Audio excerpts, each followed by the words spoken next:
It's just a very good team, and I really respect a lot what Chris is doing there.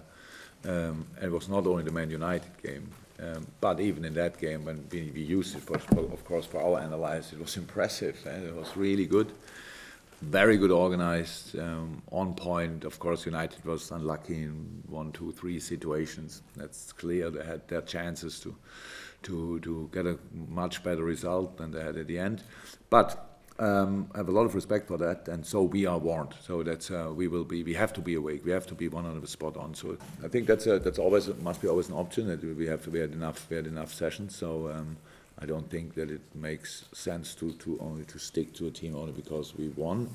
That's the most important thing. But we have quality in the squad, and if there can be different reasons to change the lineup, so that's possible, of course.